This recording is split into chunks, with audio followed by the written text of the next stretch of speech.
इतना बड़ा संगठन मेरे राज्य में चला रहे हो, आपको रजिस्ट्रेशन करना पड़ेगा। प्रियंक खड़गे जी हैं, वो एक मतलब बहुत प्रसिद्ध अधिवक्ता भी हैं और जिनका हाई कोर्ट और सुप्रीम कोर्ट के उसमें अपना वक्तव्य आता रहता है और देश की संवैधानिक व्यवस्था के अनुसार वो संवैधानिक पद पर भी हैं, गृह मंत्रालय जैसे पद पर हैं। तो उनके द्वारा किसी सवाल को उठाना संवैधानिक पद पर रहते हुए तो एक महत्वपूर्ण है। और देश में हर संगठन की एक पहचान है, हर एक व्यक्ति की एक पहचान है, उसका पहचान पत्र है, उसका आधार कार्ड है, पैन कार्ड है।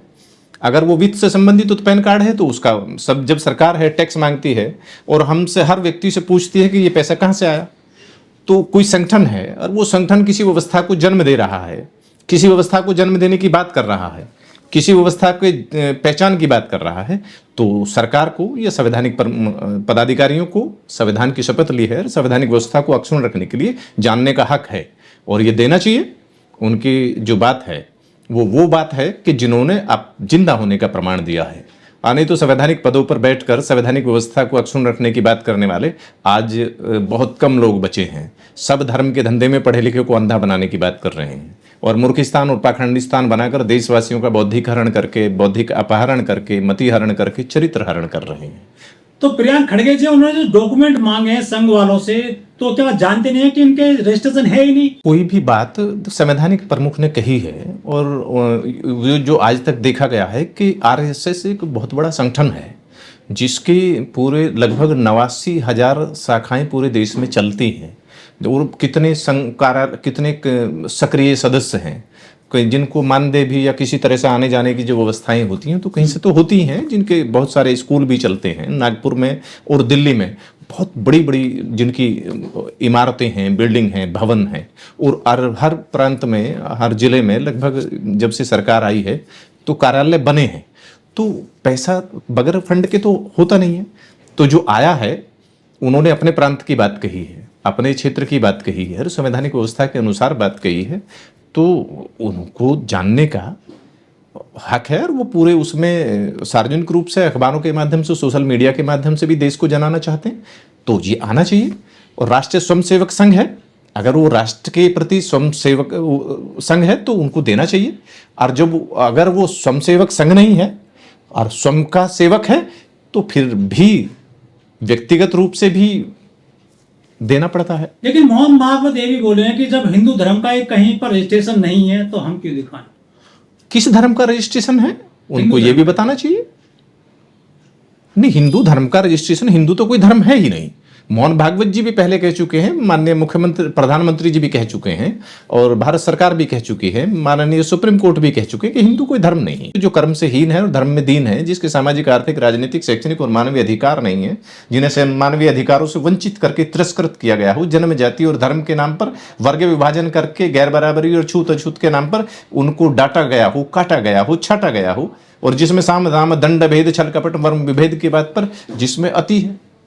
100 साल हो गए हैं संघ को सर, 1925 में बना था, लेकिन किसी भी सरकार ने उनसे ये मांग नहीं रखी कि तुम्हारे डॉक्यूमेंट क्या है, तुम्हारा रजिस्ट्रेशन कब हुआ और तुम्हारा आय का स्रोत क्या है, कहां से चंदा मिलता है। तुम जो तामझाम किए हुए हो, शाखा लगाते हो पूरे देश में, तुम कहते हो कि पूरी दुनिया में हमारे सबसे ज्यादा आरएसएस के स्वयंसेवक संघ हैं, तो इनका ब्यौरा तो देना पड़ेगा। जहाँ तक एक समझ में आया था कि सुनने में आया था कि जब गृह मंत्री पटेल जी थे तो तब भी उन पर बैन लगा था और उसके बाद में जब बैन खोला गया था तो उन्होंने कहा था कि हम नेहरू जी को या कि जो भी प्रधानमंत्री थे तत्कालीन कि हम आपकी योजनाओं का प्रचार करेंगे वैसे चीज़। मतलब वो जो बैन हटा तो किसी शर्तों के आधार पे हटा, तो वो सारी चीज़ें आनी चाहिए देश के सामने। जब वो राष्ट्रीय स्वयंसेवक संघ है तो राष्ट्र की सेवा कर रहा है, राष्ट्र के प्रति समर्पित है, तो राष्ट्र की बात करनी चाहिए। उनका क्या संविधान है और रजिस्टर, जब संविधान होता है, विधि विधान होता है, तो उसको देश को जानने का हक है। उनकी क्या आइडियोलॉजी है उसको जानने का हक है। अन्य तो जिसकी कोई बात ही नहीं है, जो भी कह दे, मतलब मोहन भागवत जो कह दे वो सही, खाता ना बही, खाता ना बही, और जो मूर्खिस्तान और पाखंडिस्तान के पुरोधा कह दे वही सही। तो देश में वो तो चलेगा नहीं। मानवीय तिलस्मी और काल्पनिक बातें नहीं चलेंगी, विधि व्यवस्था और कानून व्यवस्था की बातें चलनी चाहिए। हम विधि के हैं, विधि का भारत सरकार से ये Z+ की सिक्योरिटी लेते हैं सर मोहन भागवत, किस आधार पर लेते हैं ये? उसमें सरकार का टैक्स का पैसा, आम आदमी का पैसा खर्च होता है उनकी सिक्योरिटी पर। वो भी जब ये चीजें आएंगी, रजिस्ट्रेशन की बात आएंगी, तो भारत सरकार है, भारत सरकार ने उनको Z+ सिक्योरिटी दी है, तो बड़े सोच समझ के दी होगी। गृह मंत्रालय के अधीन है, तो वो भी देश के सामने आना चाहिए। हम भारतवासी हैं, हम भारतवासियों ने देश का संविधान बनाया है, देश की विधि व्यवस्था, कानून व्यवस्था, न्याय व्यवस्था बनाई है। विधायिका, कार्यपालिका और न्याय व्यवस्था हम भारत के लोगों द्वारा दी गई विधि व्यवस्था के अनुसार चलती है। तो हम भारत के लोगों को ये जानने का हक है, ये देश की आवाज है, इस आवाज को रोका नहीं जा सकता। तो क्या संघ के लोग जितने भी हैं, मोहन भागवत वगैरह, ये RSS के लोग जो हैं संविधान को नहीं मानते, जो अपनी चलाते हैं? जहां राष्ट्रीय स्वयंसेवक संघ है और संघ है जो भारत संघ है, उसके बात है। और जो स्वेच्छाचारिता के लिए देश में कोई जगह नहीं है। और जो संघ है, सन की नहीं, यहाँ सनक नहीं चल सकती। यहाँ विधि व्यवस्था और कानून व्यवस्था और न्याय व्यवस्था की बात चलेगी, जो संवैधानिक व्यवस्था की बात चलेगी।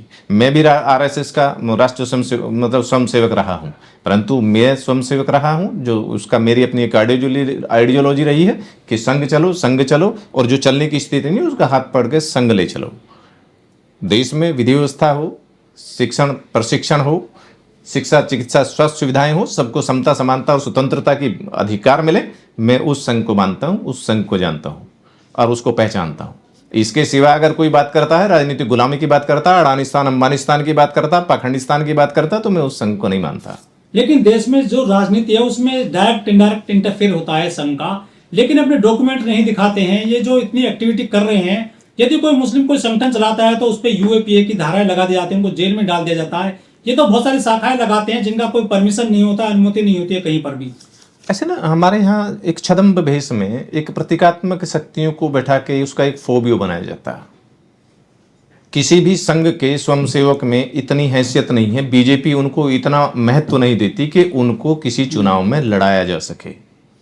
किसी में भी इतनी शक्ति और सामर्थ्य नहीं है, बीजेपी के किसी भी संगठन के पदाधिकारी में इतनी शक्ति और सामर्थ्य नहीं है, ना ही बीजेपी उसको योग्य समझती है। सारे इंपोर्टेड करके आते हैं। बीजेपी आधी से ज्यादा कांग्रेस, बहुजन समाज पार्टी या समाजवादी पार्टी के कार्यकर्ताओं को चुनाव देकर चुनाव लड़ाती है। तो ये एक फोबियो बनाना कि RSS या उसके माध्यम से या फलाना दल के माध्यम से किसी चीजों को वो करते हैं और वो इतने ताकतवर, अगर ताकतवर होते तो चुनाव लड़ा के दिखा लो। लेकिन जो संघ के लोग हैं तो हथियारों का प्रदर्शन करते हैं, बड़े बड़े ये निकालते हैं अपनी पदयात्रा वगैरह, जो प्रदर्शन करते हैं विजयदशमी के दिन भी, इनके हथियार भी तो क्या गैर रजिस्टर्ड होंगे? तो जो भी है वो विधि व्यवस्था और कानून व्यवस्था के हिसाब से होना चाहिए। जब जो भी कोई आता है, हर व्यक्ति को एक लाइसेंस है, चक्कू का हो, तलवार का हो, या भाले का हो, या बर्छी का हो, या बंदूक का हो, तो सबका लाइसेंस होना चाहिए। हम अधिवक्ता बने हैं तो हम भी के नाम मतलब लॉ की ग्रेजुएट होने के बाद में भी हमारा बार काउंसिल से रजिस्ट्रेशन होता है, और अब तो AB की भी परीक्षा देनी पड़ती है। तो बगैर योग्यता परीक्षा की किसी को कोई अधिकार नहीं है, और योग्यता परीक्षा है, और जिसकी भी है उसकी एक पहचान है, वो पहचान सुरक्षित होनी चाहिए और सुनिश्चित होनी चाहिए। तो क्या बैन लग जाएगा ये भारत में संघ पर? जो भी गैरकानूनी कार्य करे, विधि व्यवस्था के विरुद्ध कार्य करे, संविधान व्यवस्था को विरुद्ध कार्य करे, उनके लिए देश में कोई जगह नहीं है।